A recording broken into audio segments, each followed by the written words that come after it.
My name is Carissa Stonick, and I created this presentation about chronic and invisible illness awareness as a part of my health careers class service project. We were tasked to meet an unmet need, and I realized that a lot of people aren't aware of what chronic and invisible illness really means. They may have some very specific idea of what it means based on someone they know or someone they've met, but they don't have an understanding of the whole concept. One example of when this was really clear to me is when I went to go present at a school, and one of the teachers said, "Can you say that again? Chronic and invisible illness? That's a thing?" First, I'm going to start by talking to you about some stats, which aren't super interesting but very relevant. In America, 133 million Americans are affected by chronic illness. That's more than 40%. So if you have 10 Americans in the room, 4 or more people will be affected by chronic illness, and nearly 40 Americans are limited in their daily activities due to chronic illness. In addition to that, nearly 1 in 4 Americans suffers from multiple chronic illnesses. This is because many chronic illnesses do not come alone. They cause other issues, which create other diagnoses, so people end up with multiple chronic illnesses. If you're a kid watching this, you're probably saying, well, but that's probably just all the older people. That's not really relevant to me. Well, it turns out about 31%, or 1 in 3 adolescents, suffers from at least one chronic illness. So that means if you look around your classroom, 1 in 3 people, will suffer from chronic illness. But what is a chronic illness? Well, according to the U.S. National Center for Health Statistics, a chronic illness or disease is a disease lasting 3 months or longer. But I don't think that really gives you a full picture of what a chronic illness is. So I found this blog, and I really like the quotes that I found from this. The first one is, "I think the reason why people today love to hear about cancer stories is because they are just that. They are stories. They have a beginning, middle, and an end. While that may not be a happy one, people are satisfied with closure, but my story doesn't have an end, and people don't seem to like stories without an ending." The next one is, "Being sick isn't as glamorous as they make it out to be in the movies, and unlike cancer perks, there are no chronic illness perks, except maybe those really good lollipops at the doctor's office. Those are definitely a perk." And then there was, "Being sick is being stuck in the eternal clutch of the unknown." I think this one's really important because it's true, because with a chronic illness, you'll have good days and bad days, you'll have flare-ups, but when you wake up in the morning, you don't really know how well you'll be able to function that day, how much of your day you'll be able to make it through. Then finally, "But when you're sick, you understand things that other people might take for granted." This is really true too. When you have pain in your hands that is so bad you can't tie your shoes, you realize how lucky you were when you could tie your shoes. So a minute ago, I gave you those stats about how many people are affected by chronic illness. And you probably thought about the people you know and thought, well, that can't possibly be true. Well, it turns out 96% of the chronic medical conditions that people live with are considered to be invisible. This means it cannot be easily seen by other people. You may see them walking down the street when they're at work, when they're at school, when they're on an outing, and they would look perfectly normal. But that's not the case. In addition to that, 25% of people with invisible illnesses have some type of activity limitation. This can range from mild to severe, so you can't see it, but it's greatly impacting many aspects of their life. Here's some pictures from Molly's Fund. I really like this first picture because it shows the emojis of how the person might be feeling, and then the picture of what they actually look like. So they could be nauseous, in pain, exhausted, or feeling ill in many other ways, but you see them smiling, happy, they put on their makeup, they put on a good face, they look presentable, and you wouldn't even know everything that's going on inside. I really like this quote too. "If this illness was all in my head, don't you think I would choose to be healthy, happy, and wealthy instead of sick, in constant pain, miserable, and unable to work?" This is very true because friends and family, because they can't see it, might assume that the person just wants attention, they just want sympathy. It can be hard for healthcare providers to realize what's really going on in that person's life because they can't see those outward symptoms because the condition is in fact invisible. Here are just some more pictures. The next one is an iceberg, and it shows what you see. So you see the person when they're out, when they're socializing, when they're at work, when they're at school, when they're exercising, living their life and smiling. What you don't see is the chronic pain, you don't see the fatigue, you don't see all the other aspects that come with their chronic illness. You don't see the medications, you don't see all the symptoms, you don't see when they can't sleep because of the pain. You don't see any of that, but it's all going on. I also really like this quote, and it says, "Illness knows no limits. It doesn't respect one's age or attitude. It says, I will change your life, but no one will ever know." This is really important because people will often assume you're too young to be taking that, you look too good to be on that many medications, you're too young to be taking that many medications. And it would be great if that's how the world works, but it turns out it doesn't. So now, if you have spoons available to you, I'd love you to go collect those spoons, because we're going to talk about the spoon theory. In the chronic illness world, there's this thing called the spoon theory, and it started when one girl was trying to explain to her friend what it was like to have a chronic illness. Her friend had come with her to a doctor's appointment, she'd seen her during flare-ups when she was really sick, but she still didn't understand what it was like to have a chronic illness. So she rounded up all the spoons she could find, she handed them to her friend, and she said, "Okay, go through your day." She started taking spoons as she went through her day, and pretty soon her friend said, "Oh, but I want more spoons." She said, "No, that's not how it works." So the concept is that you get a certain number of spoons each day, and those spoons are your energy for the day. And each activity costs a different number of spoons depending on how difficult that activity is. Once you run out of spoons, you don't get any more until you've rested and until the next day. So here's the spoon theory. Here's what different activities are worth. So I want you to get 12 spoons if you can, or you can just tally it up and try and figure out how much of your day you can get through. So pause the video here and do that.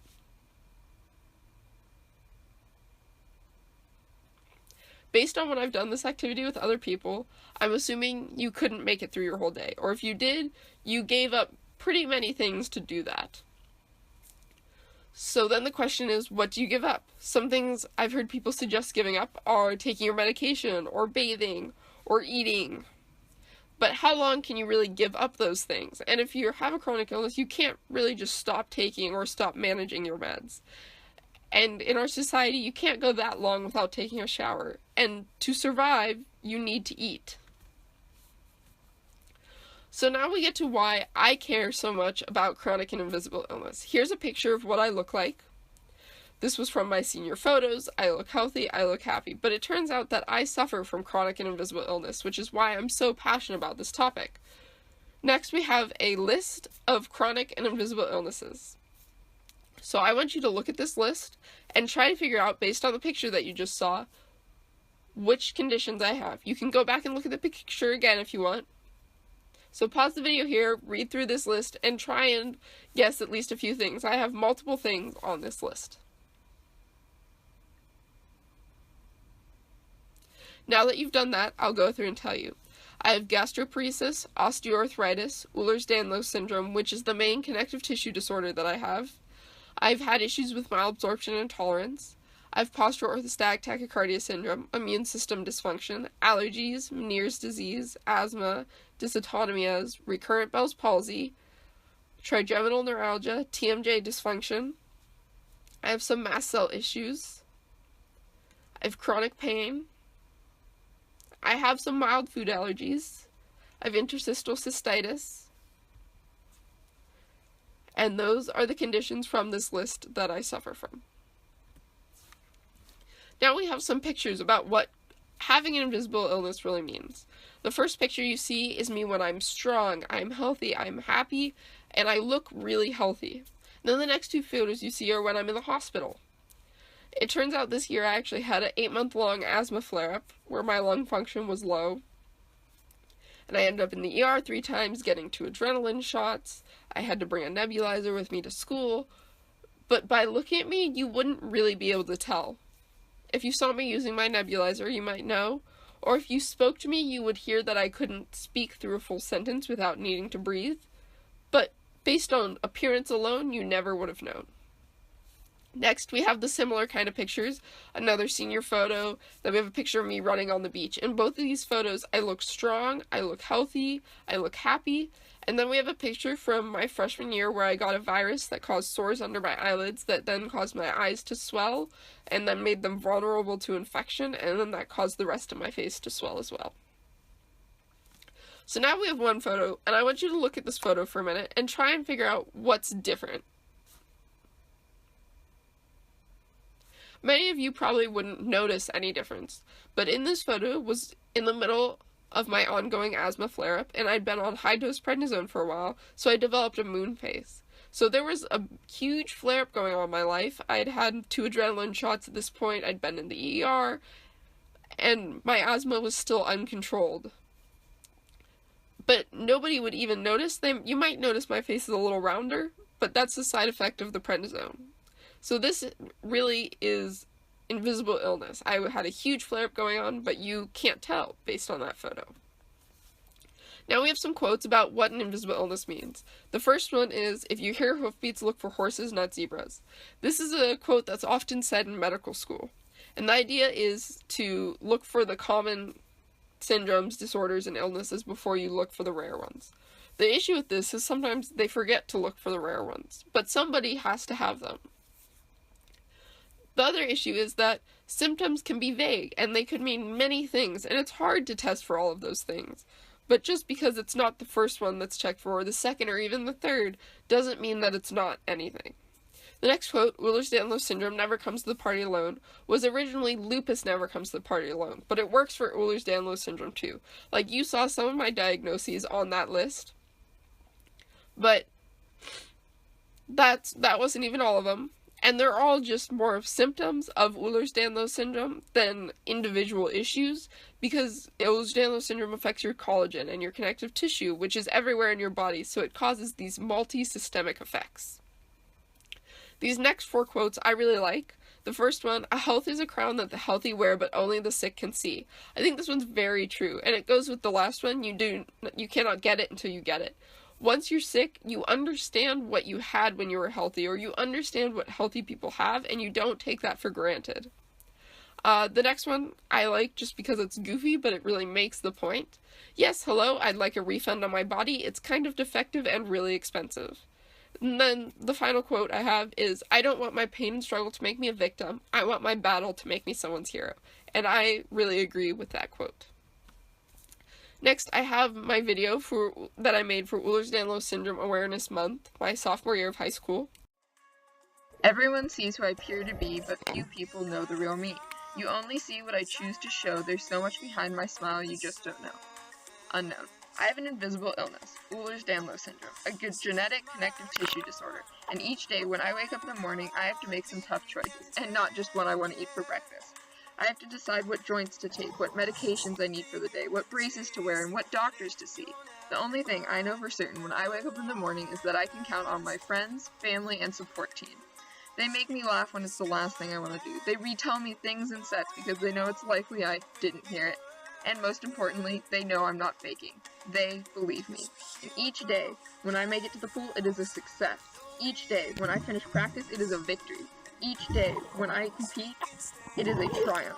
Each day I struggle, but when I get my hand on the final wall, I know that it means I have another chance tomorrow. Now we get to why it's important to have an awareness of these chronic and invisible illnesses. So if somebody with an illness says, I can't do that, then somebody else says, yes, you can, you're just using that as an excuse, the only disability in life is a bad attitude, so the person says, okay, maybe I'll try.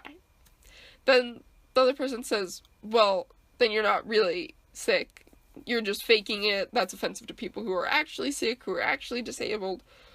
But just because you decide to try it, doesn't even mean that you can do it. And just because you can do it one time doesn't mean you can do it the next. Next, we have 10 things not to say to someone with an invisible illness. I think this is important too, to read through these and realize that they probably have tried exercising, they've tried changing their diet. It's not all in their head. Maybe losing weight would help, but maybe they're on prednisone, which causes weight gain. And aren't you feeling better yet? It's a chronic illness, so maybe you're having a good day, but you never really get better. The ones that I think I've heard and really irk me are, but you look fine, you don't look sick, that's why it's called an invisible illness. Aren't you feeling better yet? That's why it's called chronic.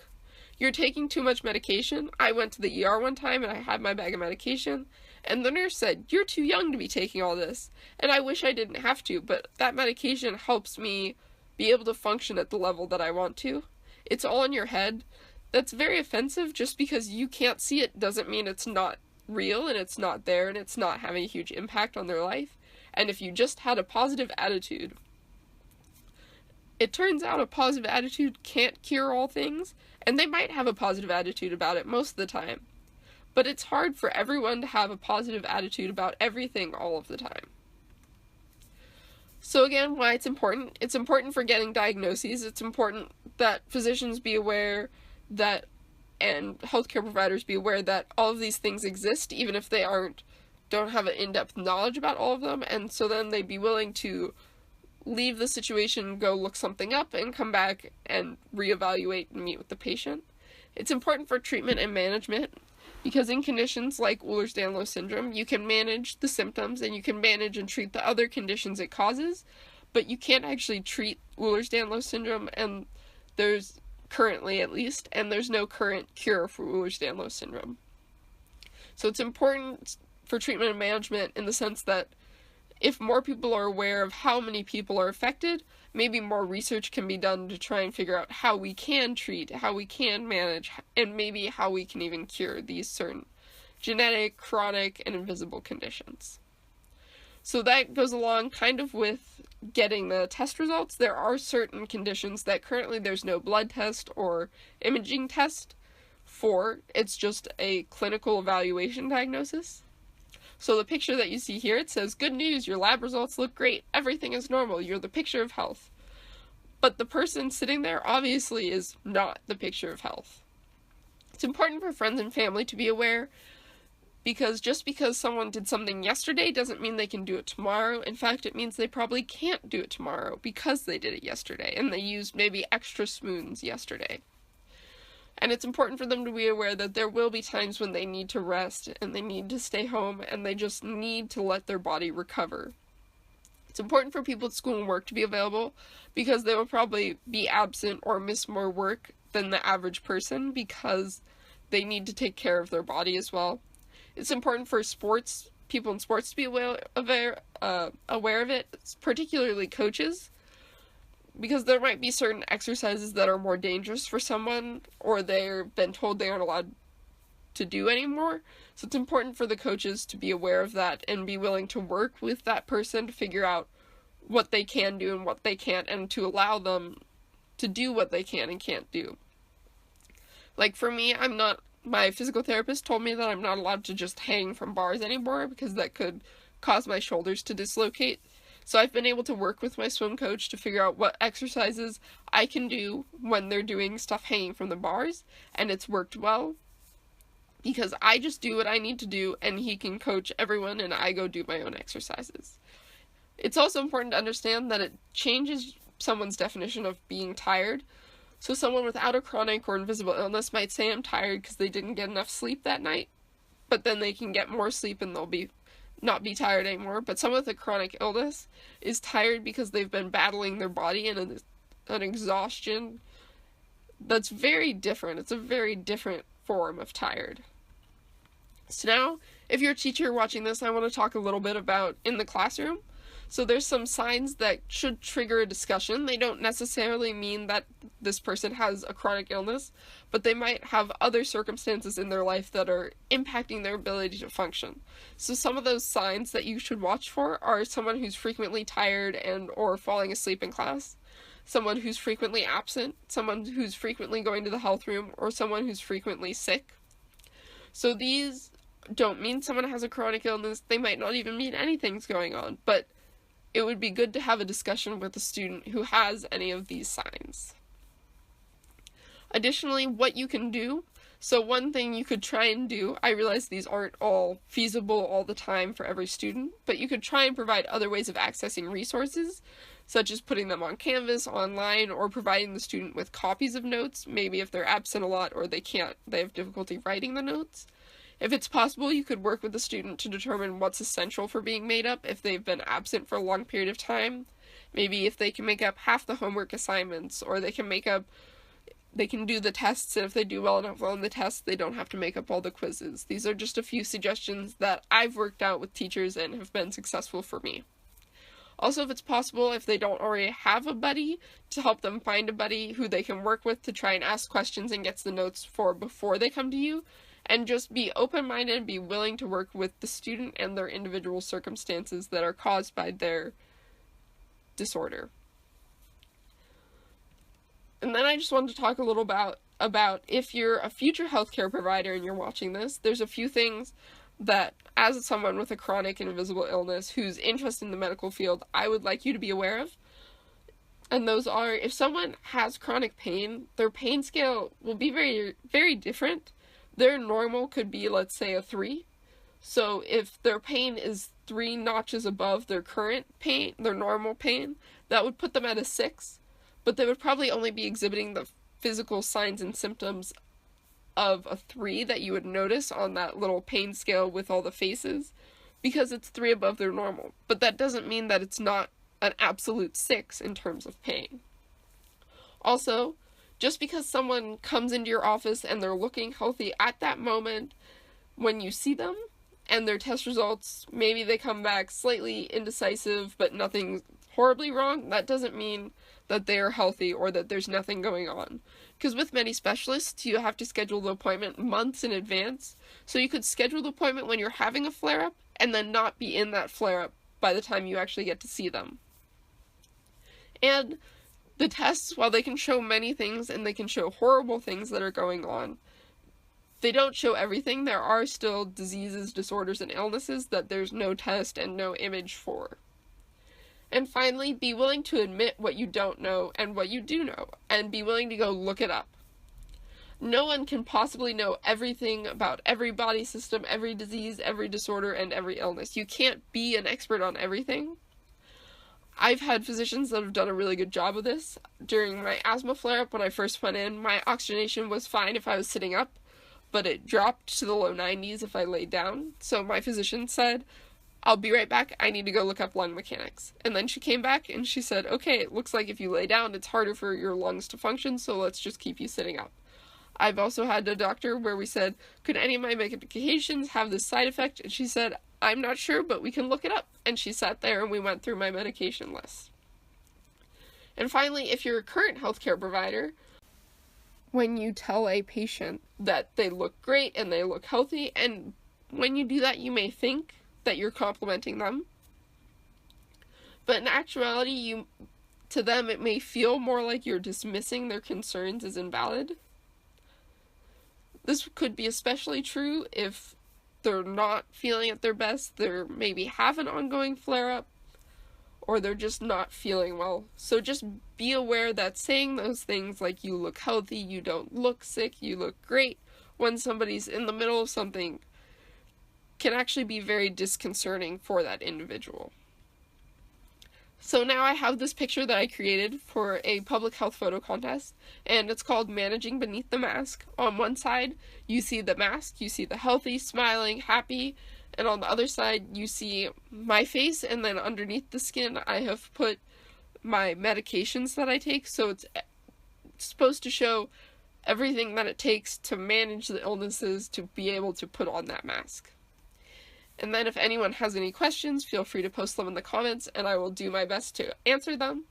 And here are some websites that I think have some good information about chronic and invisible illnesses. Thank you for watching. And I hope it was informative.